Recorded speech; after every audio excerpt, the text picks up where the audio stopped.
Hey everybody, welcome back to my channel. My name is Stephanie Bree. This is Buddy. Can you say hi, Buddy? Yes, he's a good boy. Today I'm asking the question, are Dungeons and Dragons starter sets any good? Or, more correctly, are they worth your time and money?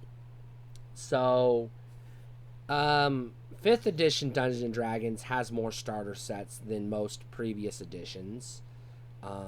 There's a caveat to that, but it's complicated. But we'll just go with this. 5th edition starter sets tend to be a box that has more or less the complete game. It gives you a book with a condensed version of the rules and everything you need to play. So there's a player section and a DM section. It gives you a module, a ready-made module to sit down and run right off the bat, no prep. It gives you pre-made character sheets, and it comes with a set of dice. On the surface, this looks like a good thing. It's good. It's a good pick up and play. You grab a group of friends, you divide up the character sheets. You have the dice. You assign a dungeon master. The dungeon master runs the campaign, and you're off to the races. However, there are some limitations with this method. Limitation number one is the customizability of the dungeon. Without access to the Dungeon Master's Guide or the Monster Manual, it's very difficult to know how to make changes tailored to tailor the adventure to your particular party. You're pretty much running a, paint by numbers, copy and paste adventure. Everybody else is playing the same game. It's the same experience, etc., etc., etc. This can be dull and boring and frustrating and not interesting. Issue number two, for a starter set, it has a glaring flaw in that while it does come with a set of dice, it comes with one set of dice, which means either your players have to bring their own dice anyways, making the set superfluous, or you have to share dice, which is annoying, especially when everybody has to roll initiative or whatever, And in the fast-paced moment of combat, you don't want to be passing around the D20 and the D8s and the D4s all the goddamn time. It can also make character creation cumbersome. Now you're going to raise a pinky and say, character creation, wait a minute. It comes with pre-gen characters. Well, yeah, but what if you don't like the pre-gen characters and you want to make your own? That's a part of Dungeons & Dragons experience that gamers should be able to experience. And then there's the issue of the pre-made adventure itself. The pre-made adventures are for a first-level party of between 5 to 7 first-level characters. So they give you 5 to 7 pre-made first-level characters that are well-balanced for the adventure. Here's two issues with this. Issue number one, there's no customization in the characters whatsoever, so you're just stuck with somebody else's character, which is no fun. You can't play the character you want to play. You're stuck playing the character that was made for this adventure. And issue number two, which is more common, finding a group of 8 players who have never played the game before, who all want to sit down and learn at the same time, is a chore. Because you got to have the 5 to 7 players to have everybody a character sheet, and somebody to play the role of the Dungeon Master. Now, I know what you're thinking. Can't you just have one player run 2 or 3 characters and run the adventure that way? Not so fast. I listen to D&D podcasts. I watch D&D actual play videos on YouTube. Professional Dungeons and Dragons gamers and experienced Dungeons and Dragons gamers like myself have a very hard time keeping track of a single character, especially at 3rd level or higher.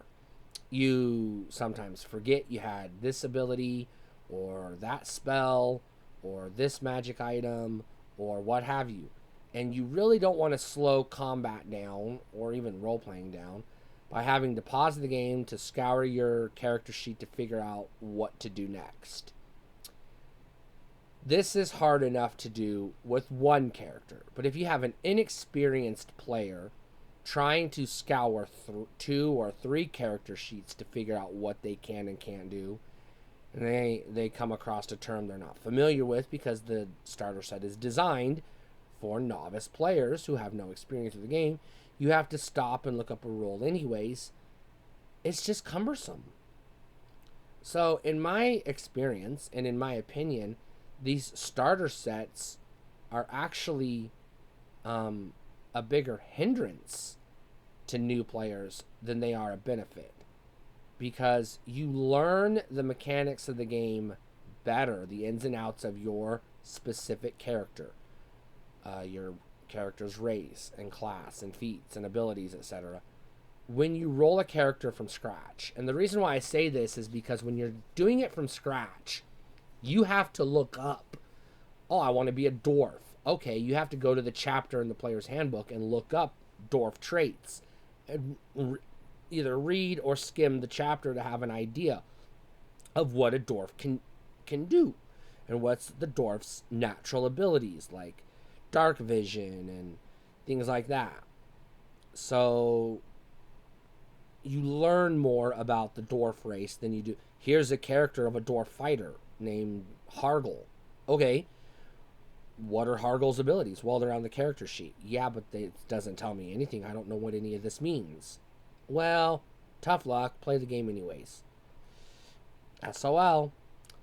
You learn more about what wizard's spell abilities are, or a cleric's healing powers, or a paladin's special abilities, or a ranger's skills, or a rogue's skills, by rolling up one of these characters from scratch and reading the section in the book.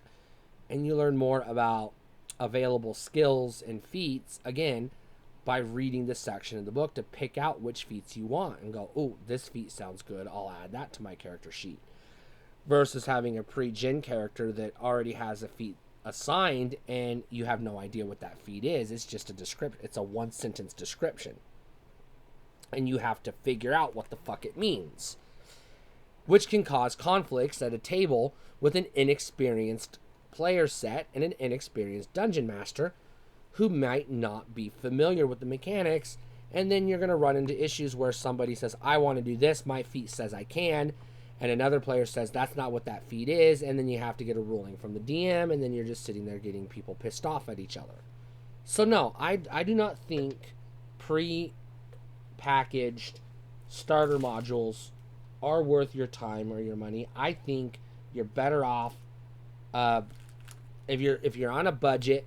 I think you're better off downloading the SRD or the beginner's PDF you can get from D&D Beyond, and just buy a pre-made module, an adventure, a full-fleshed adventure, and create your own characters from scratch and then learn the game that way. If you're an inexperienced dungeon master, you don't want the headache of playing a pre-made module that has no customization, because then you're just a narrator reading a story to a group of kids. That's not Dungeons and Dragons. That's a camp counselor at Bible camp.